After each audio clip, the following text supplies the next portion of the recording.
কি পরিস্থিতি গো মাতার, আমরা এটা সহ্য করব না। এবার কোরবানির ঈদে পশ্চিমবঙ্গে কোনো পশু জবাই করতে দিবে না। এদেরকে কেউ কাউন্টই করে না, মশা মাছি।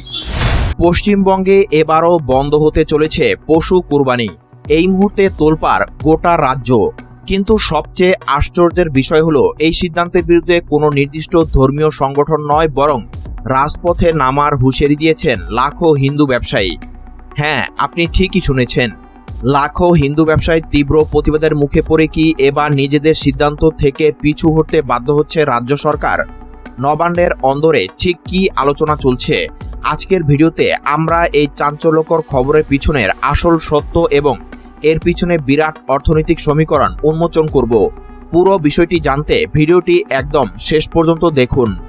পবিত্র ঈদুল আজহা বা কোরবানির ঈদ যখন একেবারে দোরগোড়ায়, ঠিক তখনই আইন আর ফিটনেস সার্টিফিকেটের দোহাই দিয়ে পশ্চিমবঙ্গে কার্যত পশু কোরবানি সম্পূর্ণ নিষিদ্ধ করে দেওয়া হয়েছে।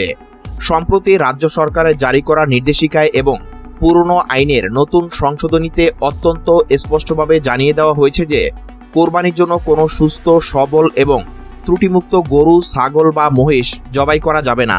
প্রশাসন সাফ জানিয়ে দিয়েছে, পশু কোরবানি করতে হলে সেই পশুকে হতে হবে বৃদ্ধ, অসুস্থ, বিকলাঙ্গ অথবা প্রযোজনে অক্ষম এবং এর জন্য সরকারি পশু চিকিৎসক এবং স্থানীয় প্রশাসনের কাছ থেকে ফিটনেস সার্টিফিকেট বা অনুমতিপত্র জোগাড় করতে হবে।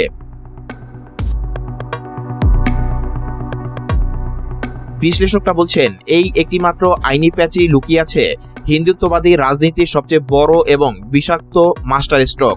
ইসলামী শরীয়ত এবং কোরবানির বিধান সম্পর্কে যাদের সামান্যতম ধারণাও আছে, তারা খুব ভালো করেই জানেন যে কোরবানির পশু হতে হয় সম্পূর্ণ নিখুঁত, সুস্থ এবং সবল। কোনো অন্ধ, খোরা, রোগাক্রান্ত বা বিকলাঙ্গ পশু দিয়ে ইসলাম ধর্মে কোরবানি দেওয়া সম্পূর্ণ অবৈধ। শুভেন্দু অধিকারী সরকার ঠিক এই জায়গাতে চরম আঘাতটি হেনেছে। তারা সরাসরি কোরবানি নিষিদ্ধ শব্দটি উচ্চারণ না করে আইনের এমন এক গোলকধাঁধা তৈরি করেছে যাতে কোনো মুসলিম চাইলেও তার ধর্মীয় বিধান অনুযায়ী একটি সুস্থ পশু কোরবানি দিতে না পারেন।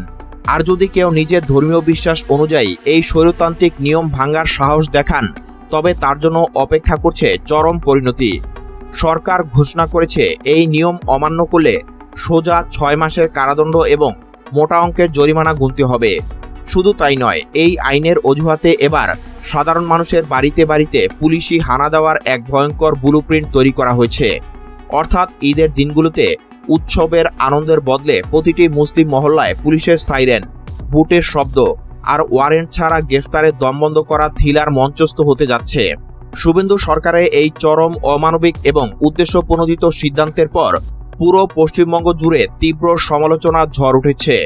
ক্ষোভে ফেটে পড়েছেন রাজ্যের সংখ্যালঘু মুসলিমরা। রাজ্যের বেশ কয়েকজন প্রভাবশালী মুসলিম জনপ্রতিনিধি যেমন সাংসদ হুমায়ুন কবির এবং বিধায়ক নওশাদ সিদ্দিকী এই ঘৃণ্য নির্দেশিকার তীব্র প্রতিবাদ জানিয়েছেন। তারা বিধানসভা থেকে শুরু করে রাজপথ পর্যন্ত এই আইনের বিরুদ্ধে গলা ফাটিয়েছেন, কিন্তু তাতে নবান্নের শীর্ষ মহলের টনক বিন্দুমাত্র নড়েনি। তারা একগুঁয়েভাবে তাদের সিদ্ধান্তে অটল আছে। কিন্তু রাজনীতির এই দাবার বোটে গল্পের সবচেয়ে বড় এবং রোমহর্ষক টুইস্টটি লুকিয়ে আছে ঠিক অন্য জায়গায়। নরেন্দ্র মোদীর আশীর্বাদ পুষ্ট শুভেন্দু অধিকারীর দল বিজেপি ভেবেছিল মুসলিমদের কোরবানি বন্ধ করে দিয়ে তারা হয়তো হিন্দুত্ববাদী ভোট ব্যাংককে চিরতরে সন্তুষ্ট করে ফেলবে। কিন্তু ধর্মের নেশায় বুঁদ হয়ে থাকা এই নীতি নির্ধারকরা ভুলে গিয়েছিলেন অর্থনীতির সেই অমোঘ এবং নির্মম সমীকরণটি। আজ শুধু মুসলিমরাই নন, শুভেন্দুর এই হঠকারী সিদ্ধান্তের বিরুদ্ধে চরম ক্ষোভে ফুঁসছেন খোদ হিন্দু সম্প্রদায়ের মানুষজন।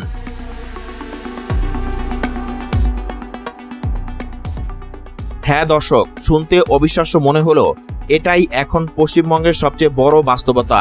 কোরবানির সুস্থ পশু জবাই নিষিদ্ধ করার এই সিদ্ধান্তের ফলে সবচেয়ে বড় আর্থিক বিপর্যয়ের মুখে পড়েছেন রাজ্যের লাখ লাখ হিন্দু ব্যবসায়ী, খামারি এবং কৃষক। গ্রামীণ বাংলার অর্থনীতির চাকা ঘুরে এই গবাদি পশু পালনের উপর নির্ভর করে। সারা বছর ধরে একজন দরিদ্র কৃষক বা খামারি তার গরু, ছাগল বা মহিষটিকে নিজের সন্তানের মতো লালন পালন করেন কেবল একটিমাত্র আশায় ঈদুল আজহার সময় কোরবানির হাটে বিক্রি করে কিছু লাভের মুখ দেখবেন। এই কোরবানির মৌসুমটি হলো পুরো বছরে গবাদি পশু বিক্রির সবচেয়ে বড় এবং প্রধান বাজার। কিন্তু নতুন আইনের জাতাকলে পড়ে আজ সেই বাজার সম্পূর্ণ ধ্বংসের মুখে। সুস্থ পশু কোরবানি করা যাবে না। সরকারের এই ঘোষণার পর কোরবানির হাটে পশু কেনাবেচা আক্ষরিক অর্থে শূন্যের কোঠায় নেমে এসেছে। লাখ লাখ হিন্দু কৃষক আজ দিশেহারা। তারা বুঝতে পারছেন না সারা বছর ধরে যে লাখ লাখ টাকা তারা গবাদি পশুর পিছনে বিনিয়োগ করেছেন, ব্যাংক বা মহাজনের কাছ থেকে যে চড়া সুদের ঋণ নিয়েছেন, তা এখন কিভাবে শোধ করবেন। বিক্রি না হলে এই পশুগুলোকে তারা খাওয়াবেনই বা কি। এই চরম অর্থনৈতিক বিপর্যয়ের সামনে দাঁড়িয়ে হিন্দু খামারিরা আজ খোলাখুলিভাবেই বলছেন যে শুভেন্দু অধিকারী এবং মোদী সরকারের এই চরম অবাস্তব সিদ্ধান্ত তাদের পথে বসিয়ে দিয়েছে। ভোটের রাজনীতি করতে গিয়ে সরকার আজ তাদের রুটিরুজির উপর সরাসরি কুঠারাঘাত করছে। পরিস্থিতি এতটাই নিয়ন্ত্রণের বাইরে চলে যাচ্ছে যে খামারিদের বিভিন্ন সংগঠন এবং হিন্দু ব্যবসায়ীরা এবার সরাসরি শুভেন্দু সরকারের বিরুদ্ধে রাস্তায় নেমে বিশাল প্রতিবাদ এবং ঘেরাও কর্মসূচির ঘোষণা দিতে যাচ্ছেন।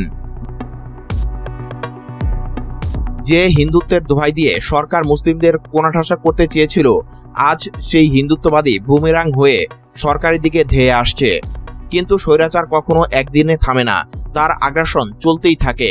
শুভেন্দু অধিকারী ক্ষমতায় আসতে না আসতে শুধু যে কোরবানির উপর খড়ক নেমেছে তা নয়, দৈনন্দিন ধর্মীয় আচার পালনের উপরও শুরু হয়েছে এক অলিখিত এবং অঘোষিত সেন্সরশিপ।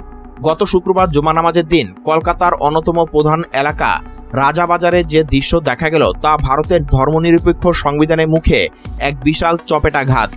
বছরের পর বছর ধরে রাজাবাজারের মতো ঘনবসতিপূর্ণ এলাকায় মসজিদে জায়গা সংকুলান না হওয়ায় সাধারণ মানুষ বাধ্য হয়ে মসজিদের বাইরের রাস্তায় ফুটপাতে জুমার নামাজের কাতার করে নামাজ আদায় করে আসছেন। এটি কোনো রাজনৈতিক জমায়েত নয়, এটি নিতান্তই স্থান সংকুলান না হওয়ার কারণে একটি সাময়িক 5 থেকে 10 মিনিটের ধর্মীয় বাধ্যবাধকতা। কিন্তু আজ আচমকাই সেখানে হানা দেয় বিপুল সংখ্যক পুলিশ। প্রশাসন থেকে অদ্ভুত এবং ফেসিবাদী এক আইন জারি করে বলা হয়েছে মসজিদের বাইরের রাস্তায় কোনোভাবে নামাজের কাতার করা যাবে না।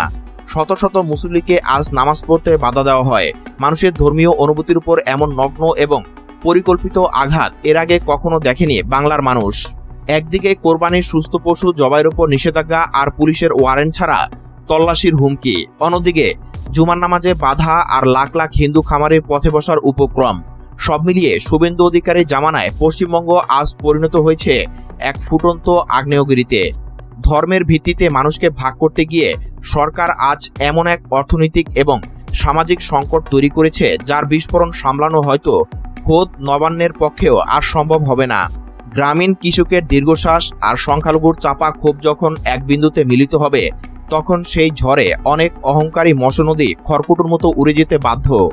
পশ্চিমবঙ্গের এই ঘটনা কেবল রাজ্যের বুকেই সীমাবদ্ধ নেই, ওপার বাংলা অর্থাৎ বাংলাদেশেও এই খবরের উপর কড়া নজর রাখা হচ্ছে। দুই বাংলার মানুষই জানেন উৎসবের আনন্দ সবার, আর এই উৎসবকে কেন্দ্র করে যে অর্থনৈতিক চক্র আবির্ভূত হয় তা দুই সম্প্রদায়ের মানুষকে টিকিয়ে রাখে। হিন্দু ব্যবসায়ীদের এই প্রতিবাদ প্রমাণ করে দিয়েছে যে রুটি রুজির প্রশ্নে এবং দীর্ঘদিনের সামাজিক সম্প্রীতির স্বার্থে বাংলার মানুষ সবসময় একতাবদ্ধ।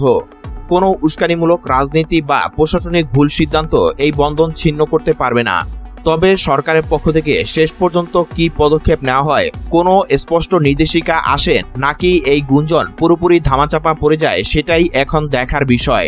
বন্ধুরা, আপনাদের কি মনে হয় লাখো হিন্দু ব্যবসায়ীর এই প্রতিবাদ কি সরকারের চোখ খুলে দিতে পারবে? অর্থনৈতিক স্বার্থে এই একতা কি পশ্চিমবঙ্গের রাজনীতিতে নতুন কোনো মোড় আনবে? আপনাদের মূল্যবান মতামত অবশ্যই নিচে কমেন্ট করে জানান। ভিডিওটি তথ্যবহুল মনে হলে একটি লাইক দিন, বন্ধুদের সাথে শেয়ার করুন এবং এই ধরনের নিখুঁত ও নিরপেক্ষ রাজনৈতিক ও অর্থনৈতিক বিশ্লেষণ সবার আগে পেতে আমাদের চ্যানেলটি এখনই সাবস্ক্রাইব করে বেল আইকনটি অন করে রাখুন। দেখা হচ্ছে পরবর্তী ভিডিওতে। সবাইকে ধন্যবাদ।